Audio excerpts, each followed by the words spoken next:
Hey, it's Sin. I hope you're doing well. Today we're going to be doing a reading on the topic of your love life in 2025. I want to have an annual year-round forecast.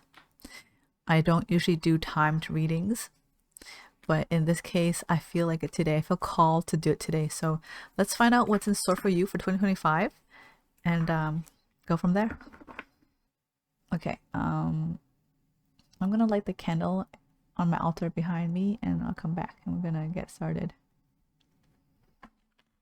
Well, already started, but we're gonna do the reading. I don't know why I over-explain myself. Like, I should stop doing that. That's some like leftover people-pleasing habits I think I am still holding on to now that I'm thinking about it.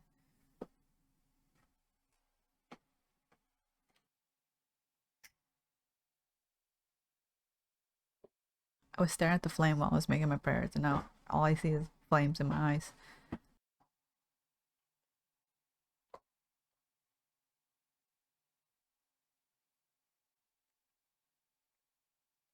I think Osho Zenzero wants to make an appearance today. Okay, let me get to the state now. Going with the flow. That's the card that flew out unintentionally. I didn't mean for it to flow out. I wasn't thinking of, but that's probably setting the tone for your love life in 2025. How many piles do we want today? They want me to stick with 2 as always. Like, I know lots of readers and lots of videos, even videos I did in the past, I try to do 6 or more. I thought that was like, you know, what everyone else did, so I just followed, but I realized I didn't need to do what everyone else was doing. I could just do me. And I like to do 2. Alright, pile 1. I'm gonna do the piles and then I'm gonna have you guys select the objects, okay? Just collecting cards for pile 1. Pile 1's love life in 2025. What can they expect? What are the advice? What are the insights?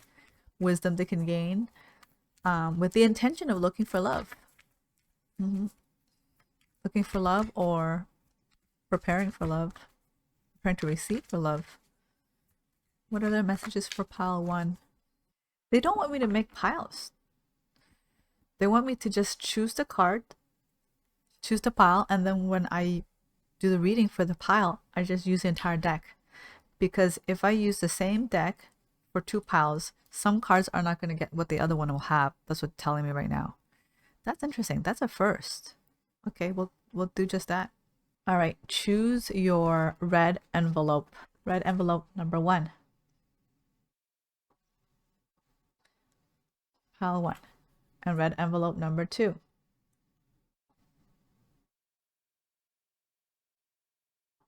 Red envelope number 1. Red envelope number 2. Okay, once you've decided, we're gonna go and do red envelope number 1.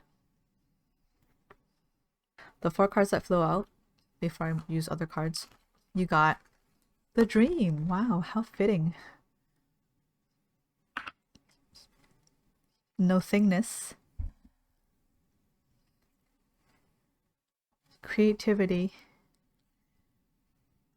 and experiencing. I have a feeling, pile 1, that you're going to find love this year. Love is entering your life this year.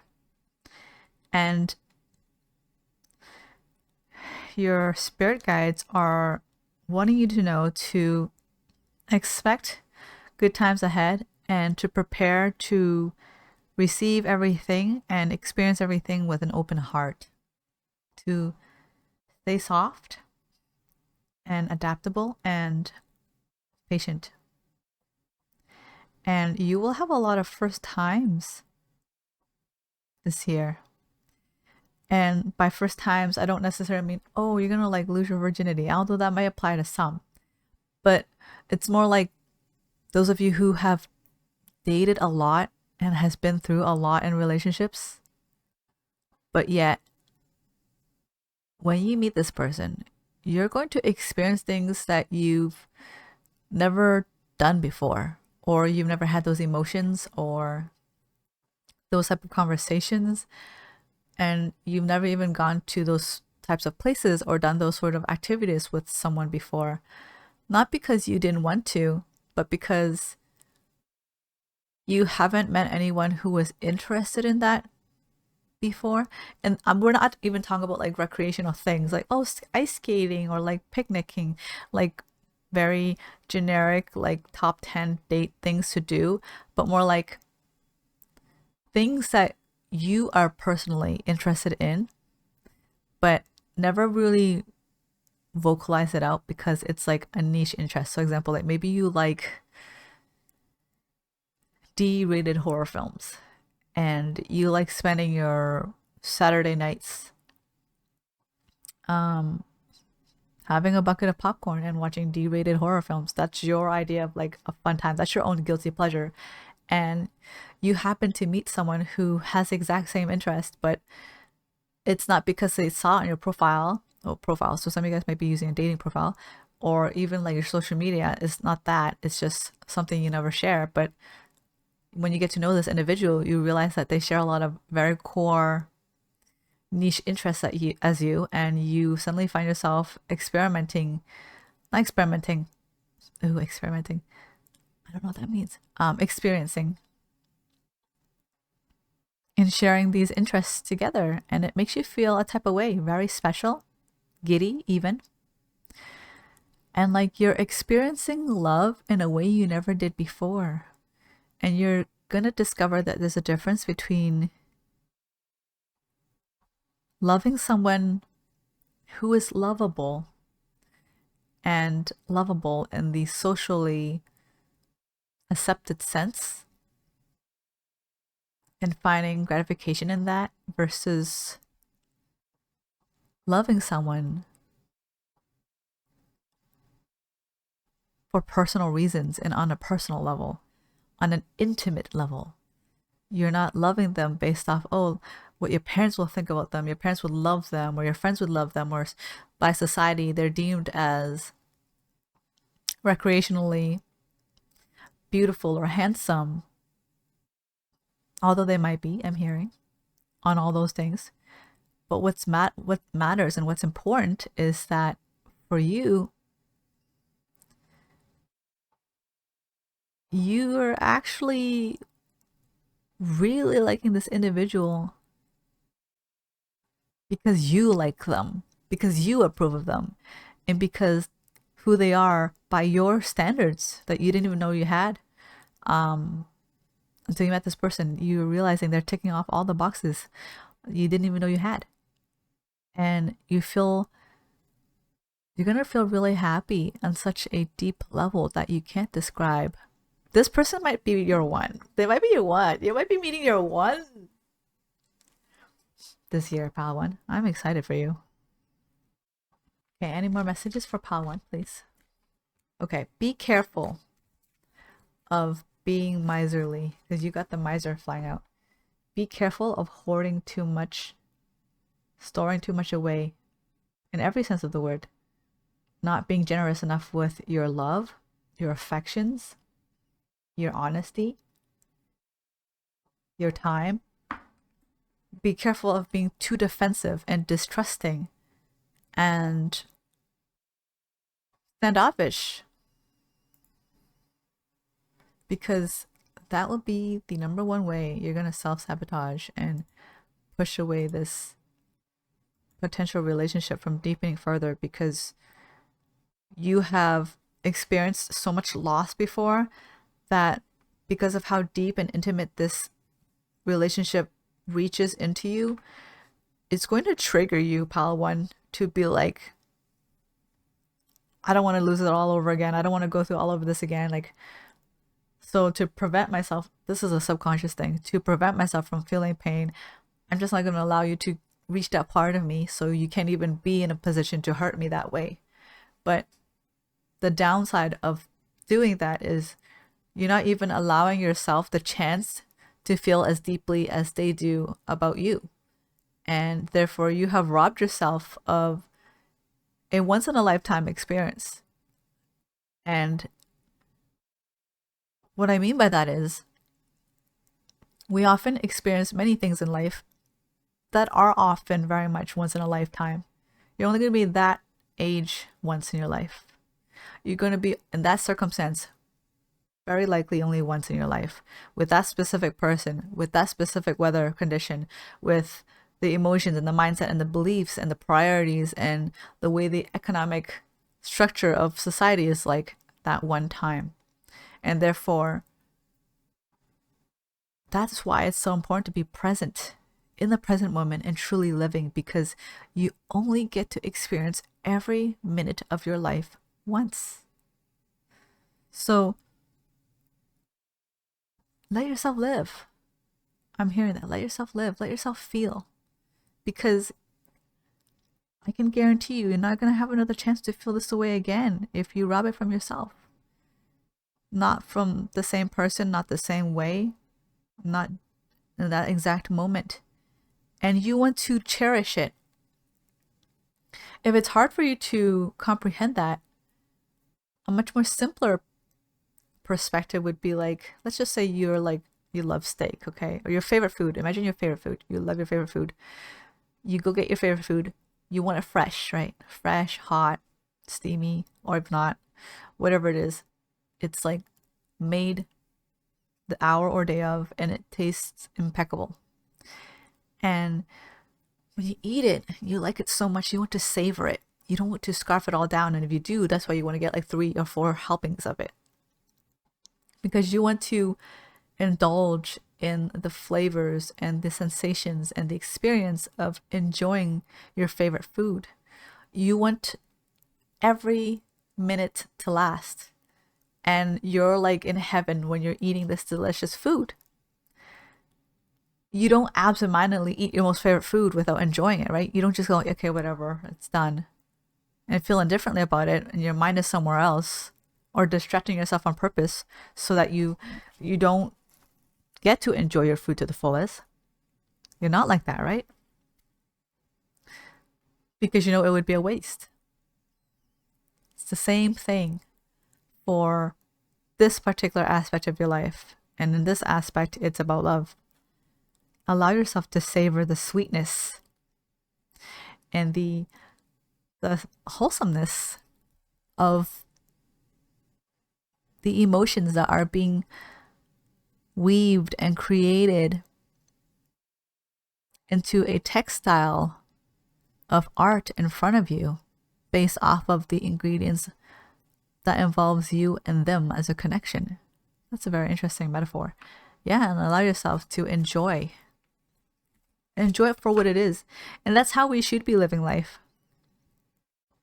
Being appreciative of every present moment and enjoying every moment we have for what it is. And of course, aspire for the future, but not take for granted what we have now. Wow, this is a very soft, sweet reading. Any other messages? That one flew out. Receptivity. Yep, that just reinforced what I said in this reading. Okay, one more card. The Master. That is rare. The Master came out.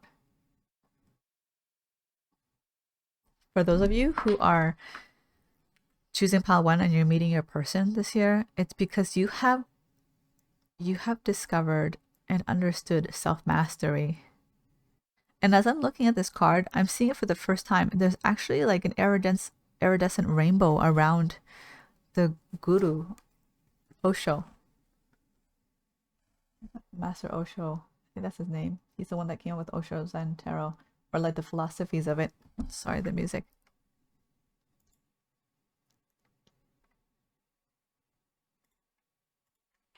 Check this out. You see the trees?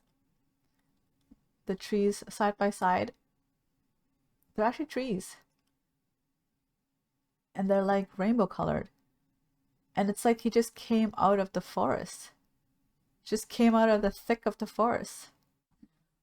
When you're in the thick of it, in the thick of the forest, it generally means, in spiritual terms, in mystic conversations, it represents the dark night of the soul. But showing this guru standing outside on the edge of a forest with the light of the moon shining upon him, you have managed to not escape. You have managed to find your way out of the forest. You have done the work of shadow work, self-healing, and you are literally, for now, this chapter of your life, in this plane of reality of your life, you have understood and mastered your dark night of the soul. You know what it is. So those of you who are bringing love 2025, this will be an indicator to know if this is your pile, is that you have conquered self-mastery this year. Oh, look at this nice card. Just to finish it off. Abundance. Prepare to receive abundance this year, pile 1, for love life in 2025. I'm excited. Wait. They say show up. I want to know who this is. Come on. Hello. They're grinning. They're like, oh, shucks. She's caught on to us. She realized she could ask more. Yeah, we still have like 11 minutes left. Okay. We're not going to use the Osho Zen for that. We're going to use my regular Rider-Waite. Okay. How does this person look like?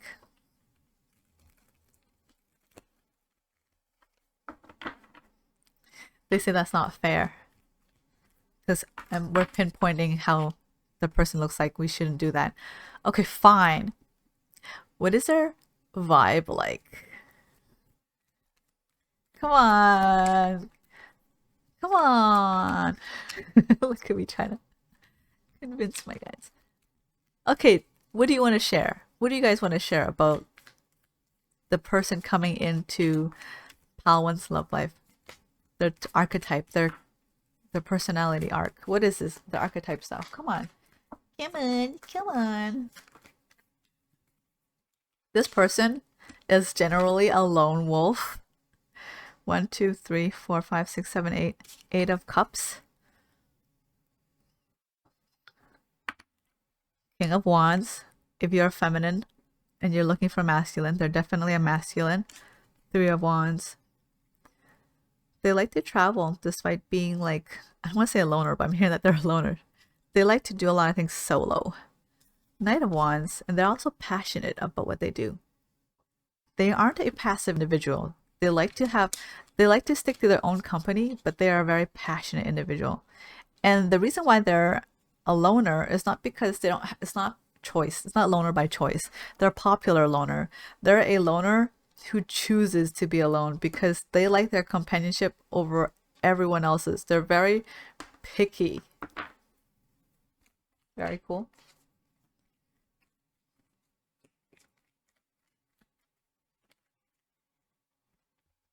Oh, and they got money. Or at least they come from a family that has money. 10 of Pentacles. They're stable, financially stable. Stable, why did I say that? Financially stable. Or their career is going on for them and they are gaining more success from it. So that is good. They have a promising future ahead of them. Now, I know like for some people, like, ooh, 10 of Pentacles, ooh, I'm going to get myself a bag. Let's clarify what they want to say something about that. Hold on. Oh, the cards flew everywhere. This person was not always well off, okay? If they grew up in a family that was well off, they chose not to get help from their family so that their family wouldn't be able to have like a say over them. But like, see, like you'll never know what true success is, or like earning your own keep because we had to help you. So you can't like say that you really knew what it's like to be on your own. And they didn't want that. They didn't want that over their head growing up. So they chose to like take no help at all and just go at it alone. And they've done well for themselves. So this person is very prideful too. Not prideful in an arrogant way, but prideful is in that they really heavily value their own self-respect and self-dignity. That's something to be respected. Okay, anything else? Oh, They're currently heartbroken right now. So nobody's perfect. Okay. It's not that they're going to be emotionally unavailable by the time you meet them. Maybe, like slightly emotion unavailable. You're going to be piquing their interest on thinking maybe I should, like, it's like, I don't know, is it too soon to like even consider being in a relationship or dating again? Like, I swore off relationships like for the rest of my life. But here, this person comes along and is making me catch some feels, and I'm feeling things I didn't expect to be feeling, and I didn't plan to jump into a relationship, but I can't stop thinking about this person. So, do I really want to stay alone for the rest of my life? So, them meeting you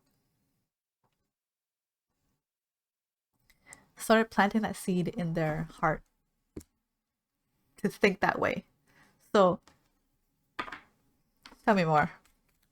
Temperance. Okay, this person, how you're gonna know this is your person, pile one, is they're gonna be going back and forth with themselves a lot. Like, they're gonna say something to you, they're gonna retract it. They're gonna retract it. They're gonna change their mind a lot. But how would you know that? It's not like you would know that. Like, you don't know until someone fully reaches out. So they're because eventually they're gonna reach out to you. Otherwise there'll be no relationship. The world card. They will come to a conclusion eventually. I'm hearing that it's gonna get so overwhelming that their heart will burst. They won't be able to hold in their feelings for you anymore. And they're just gonna have to admit to themselves that they're in love. Or they're just crushing really hard on you and they want to know what it's like if they were to pursue something between you two, or at least reach out and like gave themselves the chance to see if something would come of this. Queen of Wands. I don't know why I'm getting this, but I'm getting that they're fickle. They're fickle. But fickle in what though? And why are they fickle? Why are they fickle and in what? They are picky just because, okay, this person has options. Just because they have options doesn't mean that they're going to jump for like whatever comes in front of them. Like, they're not desperate.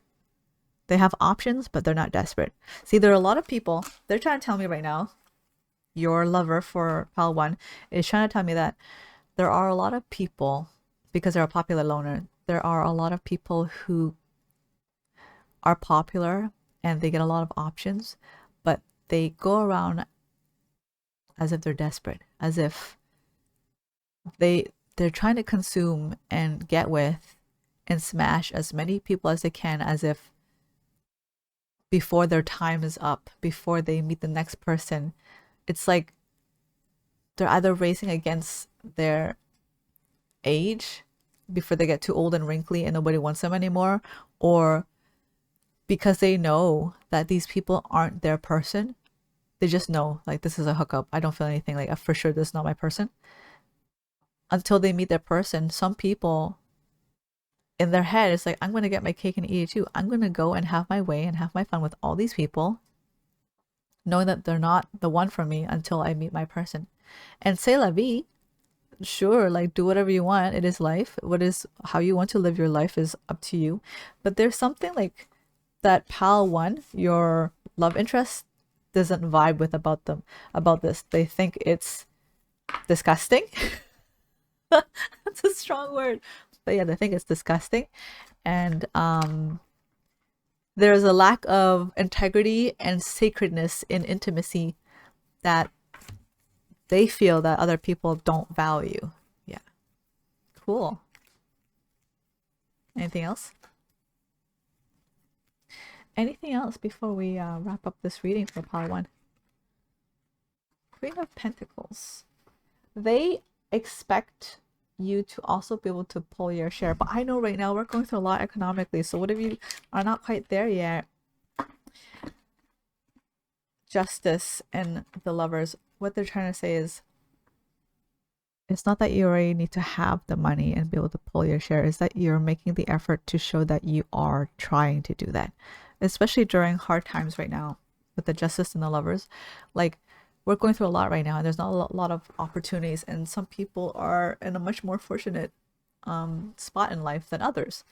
And as long as you're trying, as long as you haven't let yourself go, as long as you didn't give up, as long as you give a damn about yourself and your future, and you are passionate, and you at least give yourself to stand a fighting chance to go after the things you want in life, it's the intentions that count to this person. Now, if you were to have like opportunities and you're lazy and you don't pick up on them and you let them pass you by, they don't want to get with someone like that.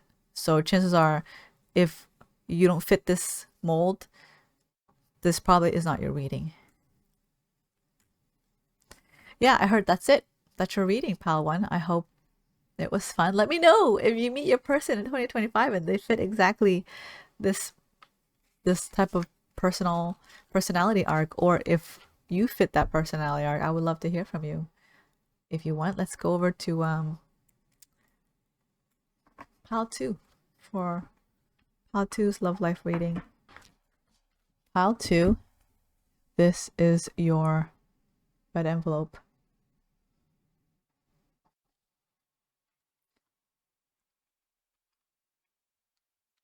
Okay, Spirit, what do you want to say for pile 2's love life in 2025? Oh my god, I swear I shuffled like crazy. You heard me shuffle too. The same card came out. One of the cards are the exact same, but that only reinforces what we're talking about. Okay, let's start with 4 for now. So the first card in pile 2 is the exact same as the one card that came out in pile 1. It's the dream. It's about love. They know. They're listening. The second card is adventure.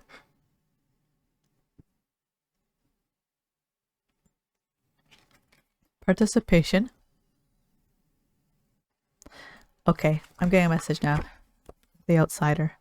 Okay, so before I showed the outsider, I was thinking you gotta get out a little bit more, pile 2. Get out as in get out of yourself a little bit more. Get out of your shell a little bit more. Let people in a little more. Okay. Hold on. I was just told that pile 2 is like the person for pile 1.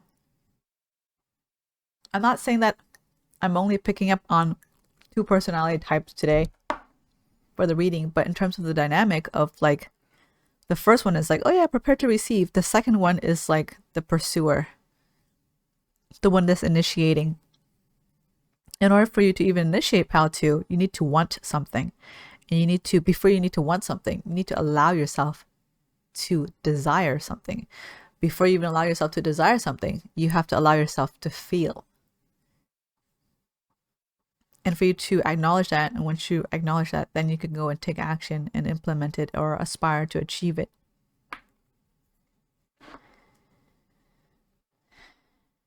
You are a very adventurous person, pile 2. So it's interesting because pile 1, I was doing reading of like what kind of love life is going to go in for them.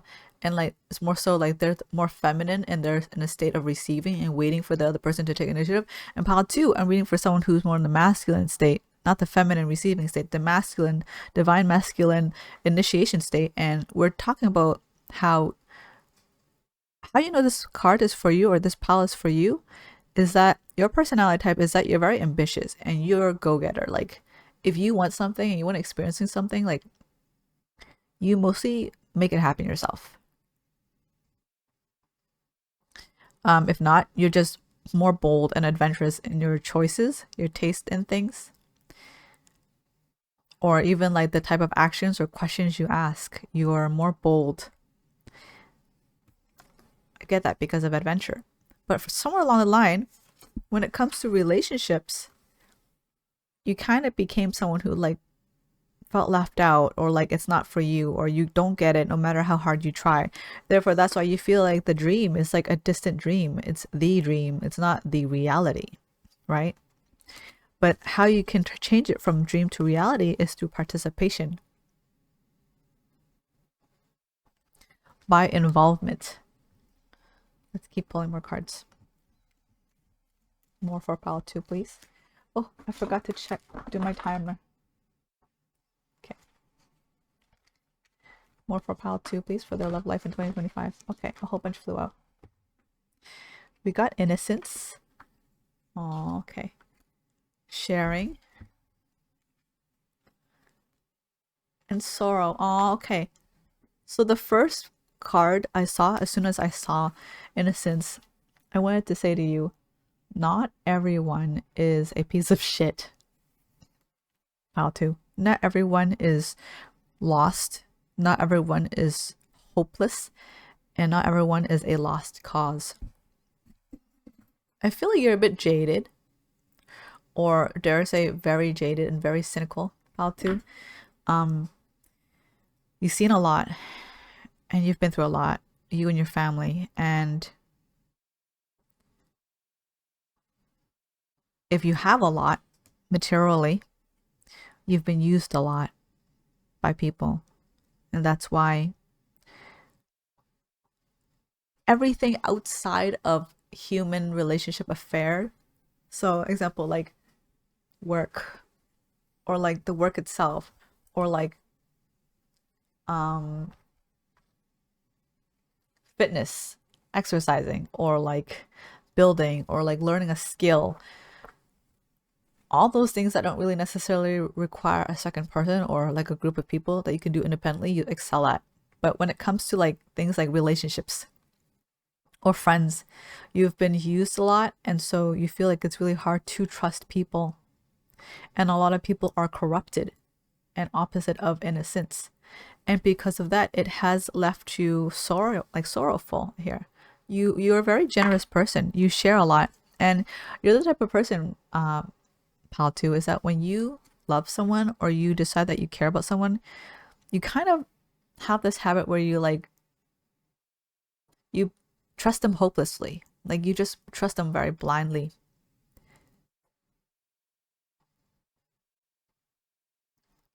And although that's like, it can be a setback for you, the reason why you're that way is because you feel like people should be more simple that way because you're simple that way. You know that the reason why you're simple that way, simple, is because you know yourself. You don't wane and wax, and your emotions don't go up and down, and you don't feel one way one day and another day. You know yourself very deeply. You're an old soul, pal, too. And because you know yourself, you know what you like, you know what you don't like. And even though when the world changes, trends come and go, time changes, friendship changes, work and economic situations change, there's still an underlying foundational part core of who you are, like the matrix of who you are that comprises of your priorities and your values that's still there. That's why you know what you like. It doesn't change because the core of who you are doesn't change. And the frustrating thing is most people don't know who they are. They do have a core, but they don't get to that part. They never explore that deeply, you realized and you noticed. And so because of that, they're very temperamental. And you feel like a lot of the times you're dealing with people who are not that intellectual, self-aware, very naive and emotionally driven. Like children. And because of that, you don't even want to bother. Let's keep going. Oh, I accidentally chose rider weight. Okay, I guess they want rider weight now. Move from Osho Zen. So that's enough about you for now. That's what my guides are saying. That sounds so rude, but they're frank. Let's talk about your person. Your person may not have much, but if they do, whatever it is that they have, they are very content with what they have. They are very grateful for what they have. They're very happy and fulfilled with what they have. And this is going to take you back. We're getting Knight of Pentacles. You're very hesitant. Very slow towards this person, Knight of Pentacles and Page of Pentacles. You're very slow with your feelings and your actions. You really want to make your way towards this individual. See, you want to be like, hey, do you want to maybe build something together? But like, what's before that? The two cards are Three of Wands, and I think they're like the Ten of Swords. 1, 2, 3, 4, 5, 6, 7, 8, 9, 10. Yeah. You're like, but how would I progress forward? How will I move forward? I don't know how. I've been this way for so long. I don't know how.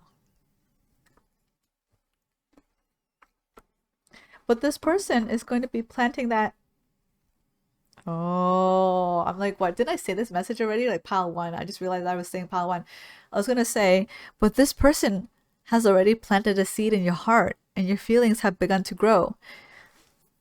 Yeah, you're the love interest archetype that we're referring to pile one. Like, that's how it's going to work. So you already, they have already, see, they have their own garden and everything. They're tending to their soil and they're like cultivating all their like hard work and personal like peace and holding space for themselves. That planted something in you. That's so sweet. You want to tell me more? And then you're going to come to the conclusion. You're going to come to the conclusion that you can't bear to be without them anymore. So you're going to step forward to them. Okay, but why are we telling the reverse opposite story of this, Spirit? Like, what is the point of this? Like,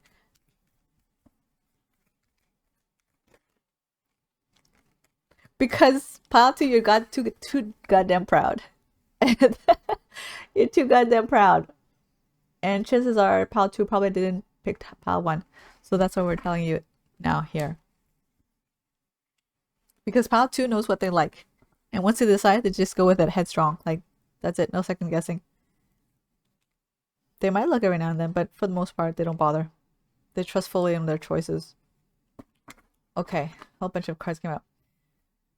I'm hearing a warning for you, pile two. You will regret this. You will regret this if you stay in a state of non-action and you don't come up with the truth and you don't become truthful and honest with yourself.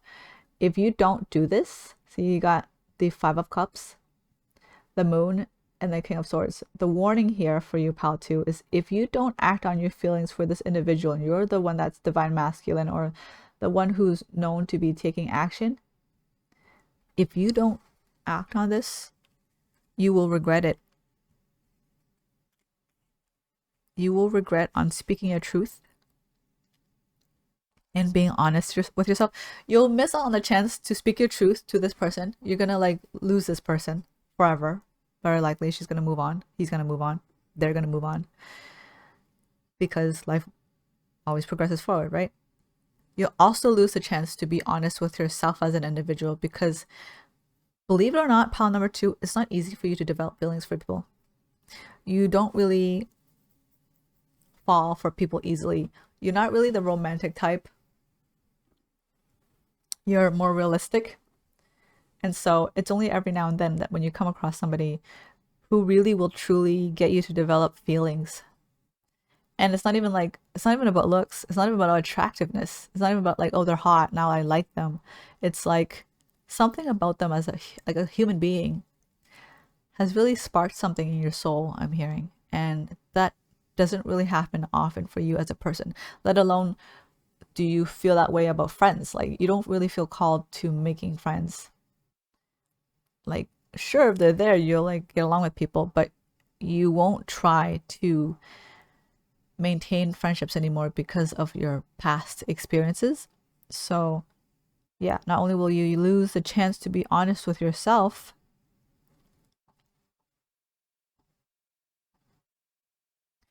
you might even risk the chance of losing that part of yourself. What do they mean by that? Because that's pretty serious. What do you mean by that, Spirit? King of Cups, what else? Queen of Pentacles. Four of Cups. You're going to stay. You might put yourself in a purgatory of staying in a place of constant indifference. Like, would it be like lack of apathy? It will start to rot and eat away at the other aspects of who you are. And so, although you might be careful with your heart and you do well as an individual and you're very sufficient, you have a high likability, you're a popular loner, but your once warm heart, that's why people love you so much. You don't realize people see that you're kind deep down inside, and they see how big your heart can be from just the little acts of kindness that you do show to them when you feel gracious or generous.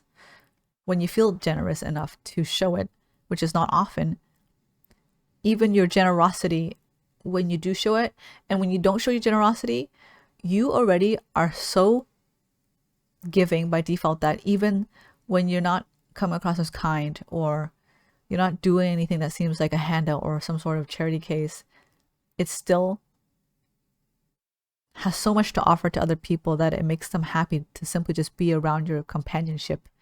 And you've lost sight of that. Your closing of your heart robbed you of the ability to be grateful. And that's why this other person you find so attractive, because they remind you of your younger self. They remind you of your wounded child, the one that you separated yourself from because you didn't think it was possible or practical or feasible or conducive to keep alive in this day and age in society with the way the world is spinning now. That's what I'm hearing. And yet you meet someone who is existing exactly in that way that you didn't think was possible without being eaten alive. Oh, this music's sensual unexpectedly.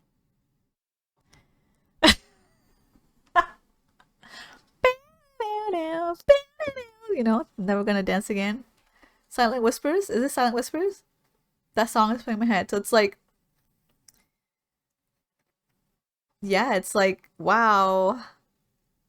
How to your love life 2025, you're gonna meet someone that's gonna get you so deep in your feels that you're gonna hate them for it. You're gonna hate them for it at first. You're like, fuck, man, like, why did I have to like feel this way? Like, let me just turn off my heart right now. This is just not the time for it. Not that there ever was a time for it, because you don't ever think there's a time for it.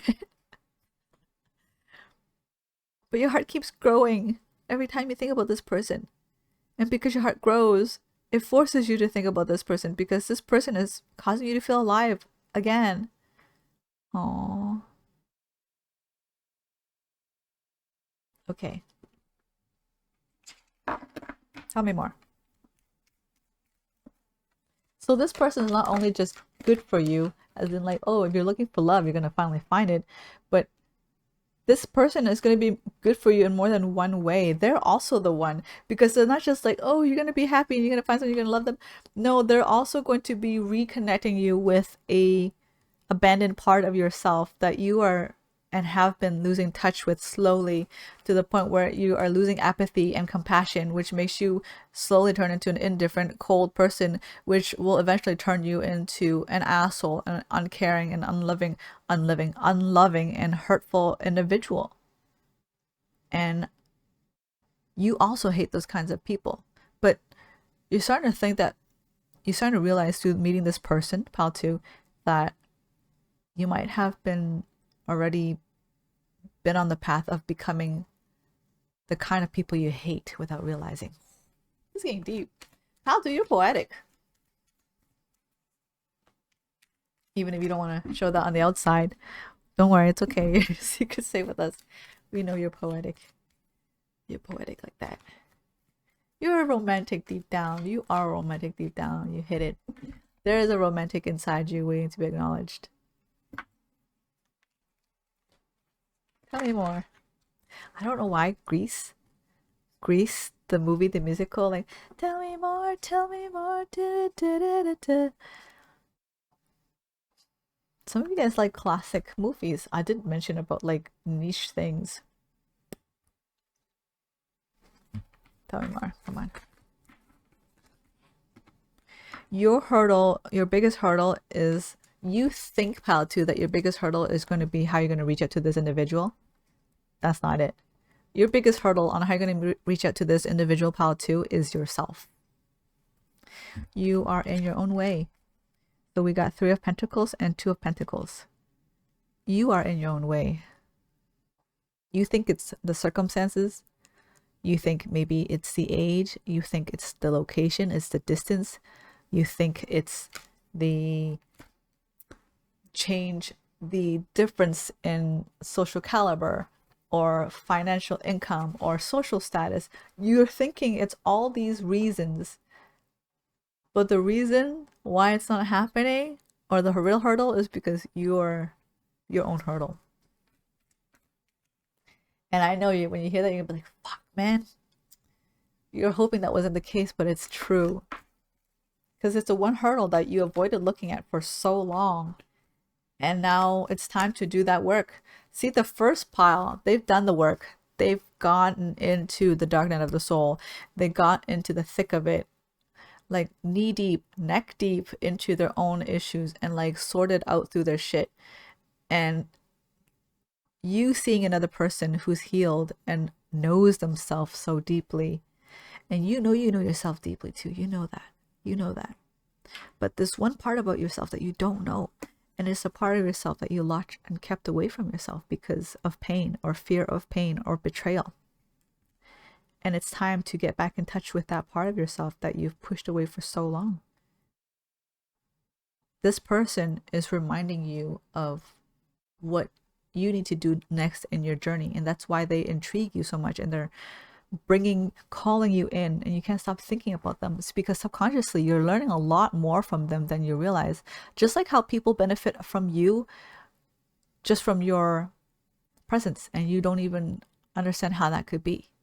It's the same thing as how you simply witnessing or knowing the existence of this individual, their existence alone is teaching you something very valuable, and that's very sweet.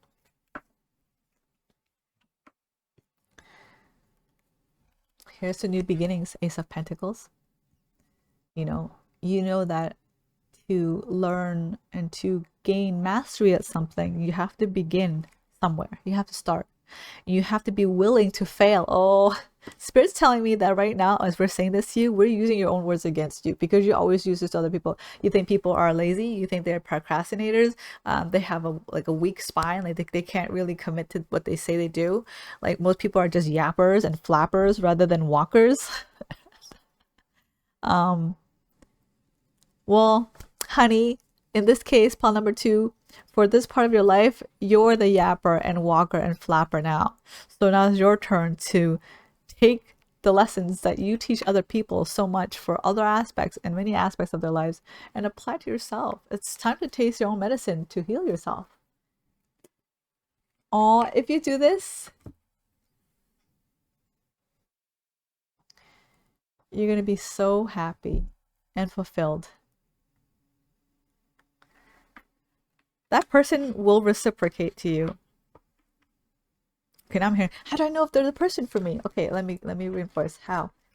We're not going to get too specific, like how do they look like, but like more like hints of the different type of archetype, like personality archetypes of what you can look for to know if this person is like the right person you're thinking of, or that you're going to be going into a deep relationship with in 2025. How will we know? I'm hearing, you guys love music, because I'm hearing another song called How Does She Know from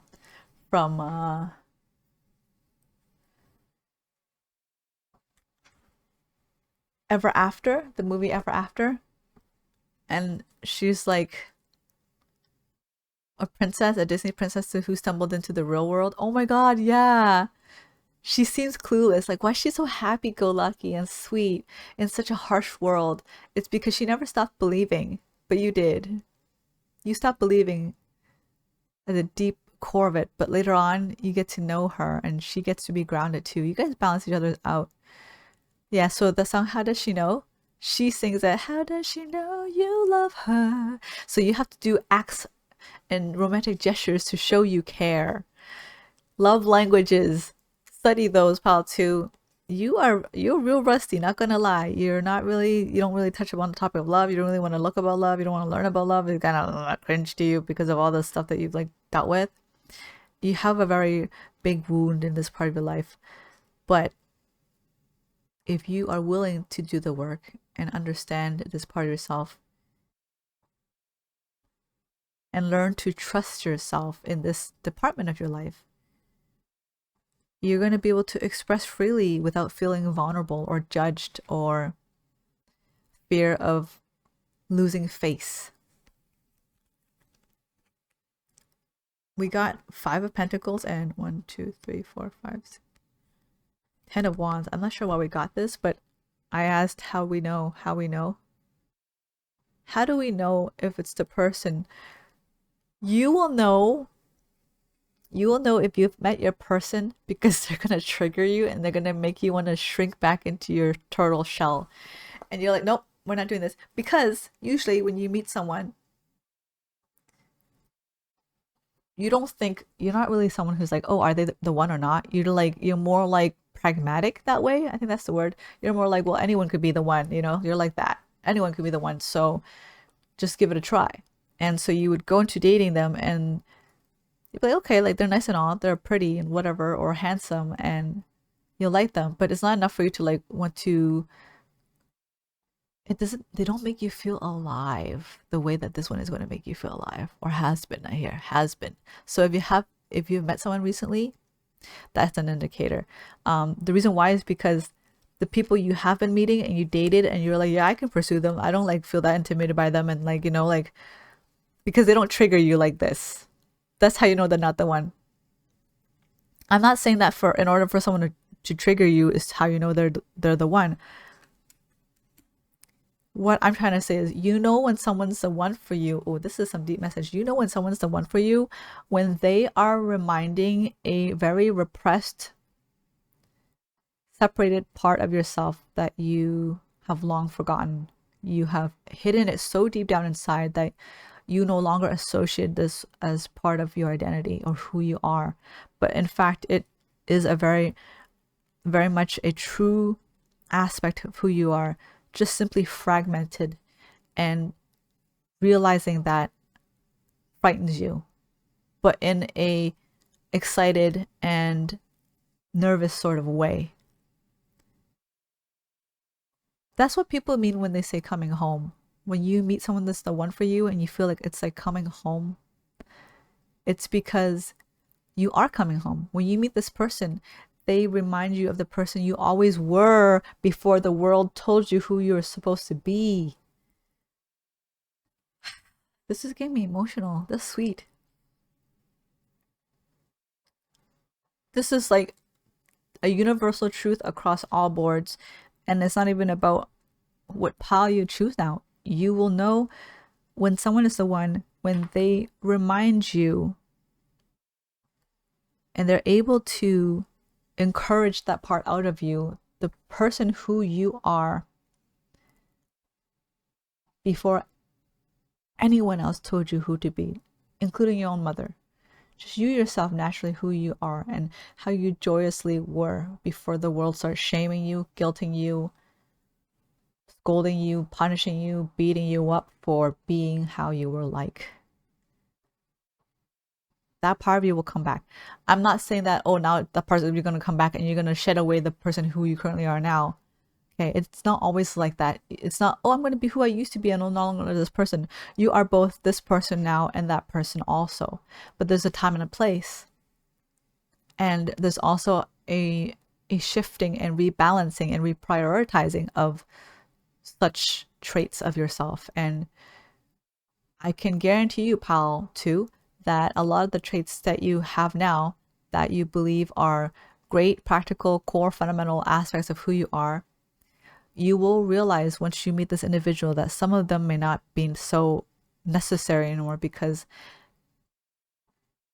you're no longer coming from a place of self-preservation and self-protection, but rather from a place of personal empowerment and inspiration. Go check out the reading about power It's a podcast with Spirit, and it's talking about the subject of understanding what true power is. I think you will really benefit from it, pal, too. Yeah, I'll link it down below. Yeah. So that was your reading, pal, too. I hope you enjoyed it. I had a great time reading for you, and yeah, that reading was great, guys. It was nice and sweet and deep and very positive. Like, I like it. It was a nice change from our heavy readings. I thought maybe it'd be like, to be honest, I thought maybe it'd be harder to find love 2025. Because in my brain, logically, well, I'm thinking, well, economy is so bad. Like, trying to afford tickets to go see a movie, let alone buy tickets for someone else. Watching movies by itself is like already $20 or $25. And then now you're gonna go buy tickets for the other person that you're going with. So it's like $40 or $50 or even like 60. And that's just movie. That's not even dinner. That's not even counting gas money, right? So here I was thinking dating is gonna be really hard because unless you're making enough money, you're gonna be having a hard time finding love. But apparently those of you who are finding love this 2025, you're not gonna be money is not gonna be too much of a concern. I'm not saying that you're not gonna struggle. I'm not saying only rich people or wealthy people will find love in 2025. Those who are creative and flexible and savvy, I'm hearing savvy with their money, they will find a way to fit love into their life. If you already currently feel like you don't have money to do that, to do so, you will. And even when you don't, you're gonna find other ways of sharing. Now I'm hearing about like the book called from Deepak. I think it's Deepak Chopra. I started reading and I didn't finish it. It was very profound. It's called the Seven Spiritual Laws of Success. And one of the laws of success is saying that like you can always give to people. I'm getting emotional again. We often think that we can only give materially. And if we don't give materially, we have nothing to offer and we are therefore without value, right? But in this chapter, I forget which number law it was, but Deepak pretty much says that like if you can't give money, you can always give your time. If you don't have time to give, you could also always do favors for people. If you don't have time for favors for people, you can always share your knowledge and your insight or your truth. And if you don't have that, you can always compliment someone and just let them know at least one thing that you appreciate about them. And it doesn't even have to be people that you already know. It's everyone on the street, a stranger, anyone you come across with that you might be standing by for a period of time. Just let them know one thing that you like about them. And that is already giving. And so I remember I was like, when I was listening to that, I was walking down the street by myself that day and I was like running errands and just, going downtown by myself. And when I was listening to that, I was like, that really rang deep with me because, well, I don't know, I'm getting so emotional. It's hitting something inside me. I always felt like the only way I would have value and the way I was brought up is if I had money. And I know that's a very masculine way of thinking in terms of like, I know nowadays it's like, oh, women should also be able to carry their own weight too and take care of themselves, independent women, hashtag, I don't know, like, I don't need no man, hashtag, whatever bullshit, right? But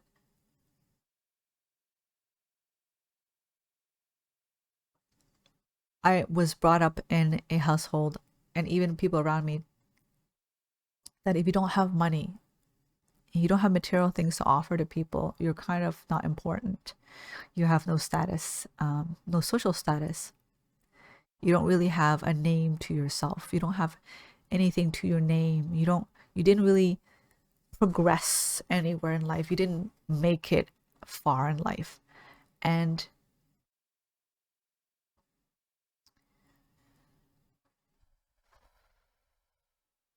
it left me feeling pretty invincible. invisible, sorry. It left me feel like nothing. This is deep.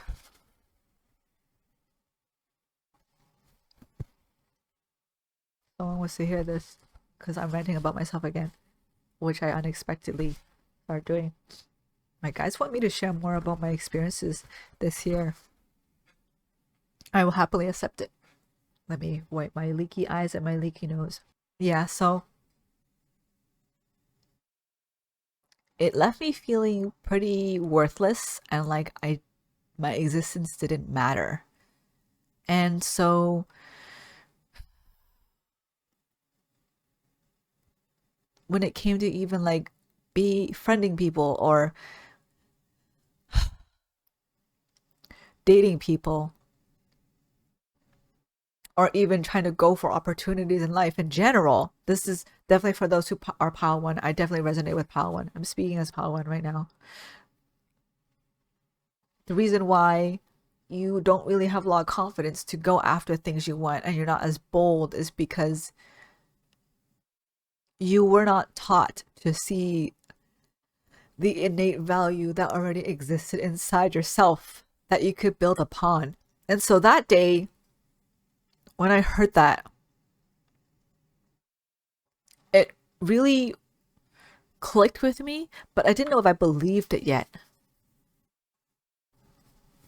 I didn't really believe it. Like, I didn't know if it was like bullshit. So I was like, well, I mean, it doesn't hurt. I'm going to go into a shop. There's one lady in the shop, and she was in there. It's pretty dead. Like, there's not a lot of people. It's like sunset now. It's almost 6 p.m., almost the end of the day. No one's around, and she looks pretty worn out and tired and, just standing around with lots of time on her hand. Maybe it was a slow day. And there were some things in there I really liked, but I couldn't afford. So I thought perhaps I can compliment her store instead.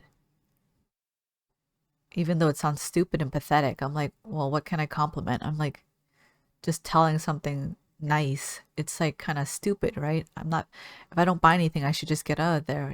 That's my mentality or how I was raised to think. But I took the time to let the store owner know that I thought that their store was really unique and their products are very cute. And I really liked how they curated the entire presentation of the place. And her entire face lit up, and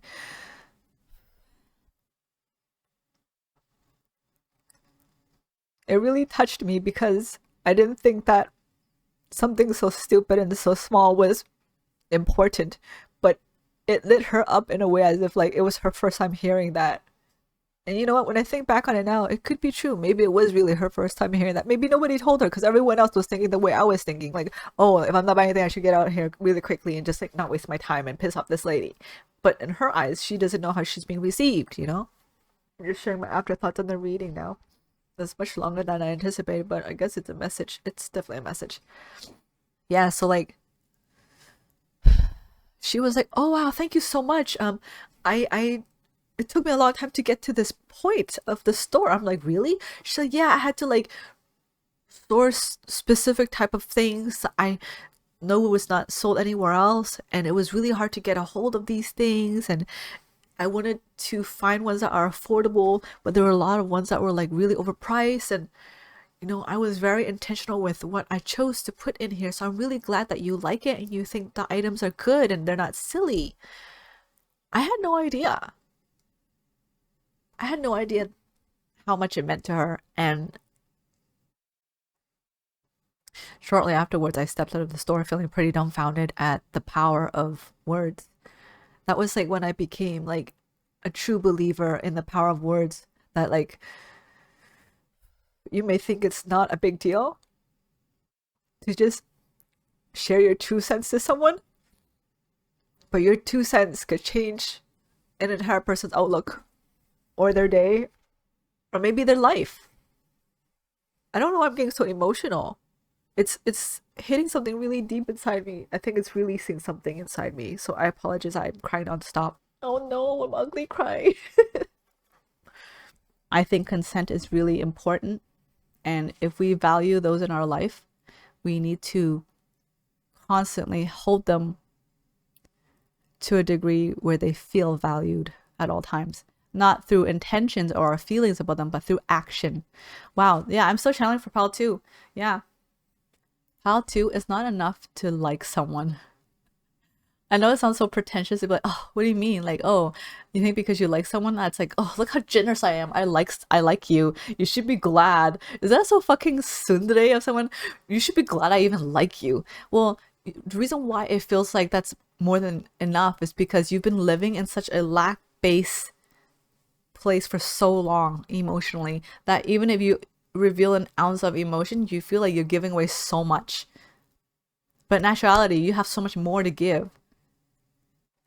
You have endless amounts to give that you're not actually giving enough. You have become distorted with your reality and perception of what it means to show someone you value them or care about them. It's not enough to just like someone. You have to demonstrate your feelings to them. You have to let them know, you have to communicate, and you have to show it to them that you like them. You can just be like, hey, I like you. Can we go on a date? Or, hey, I thought you were cute, so we'll just chat. No, that's not enough. You have to show them you like them by getting to know them, by wanting to get to know them as a person and developing something deeper. But you will know because they're reminding you of that part of yourself that you've suppressed. So yeah, that one law of spiritual, what is it? The 7 laws of spiritual success about like just sharing a compliment. Ever since that day, I always share compliments. I just do it so naturally now. Like if I just like something, I just say it straight up. Like there's no hesitation. In the past, I was like, oh, like thinking so much in my head. How are they gonna receive it? How are they gonna receive it? But I realize now, it's not about how they will receive it. You just know that you shared it because it's not you giving success to them. It's not you giving them a compliment to show that you have something to offer and that you're of something of worth. Over the years, I realized that your ability to give someone a compliment so freely and openly at all times, at any given moment, that quickly, that simply to be able to just spot out an opportunity to compliment someone, what you're actually cultivating is the abundance within yourself to be able to appreciate and acknowledge and identify all the good around you and all the beauty around you in all forms. And that in turn will expand your perspective and way of thinking, way of being in your life. And in turn, you'll be that much more better off for it. You'll be that much more fulfilled and more full of life. You won't be that much more in lack base. You'll be much less in lack base. You'll be more full based. You'll be full based. You'll be, and when you're full based and you feel abundant and you can always find abundance and goodness and beauty everywhere you look, the chances of you succeeding, the chances of you finding success is far much more greater. Isn't that fucking mind blowing? All just from that one thing, that one act of kindness that I thought was like a charity thing I can do for other people. But really, what it did for me instead is something I can never replace. And now I'm thinking about it too. Even just those words from Deepak Chopra, like just him sharing those words in that book that day for me to listen to in audiobook form changed my life. Just words. It's just words. But those words changed my life, and here I am sharing with you guys. So I hope it will bring you guys down a very beautiful path as it brought me to. But yeah, that was a beautiful reading. It was very profound. I like that. It got me in my feels too.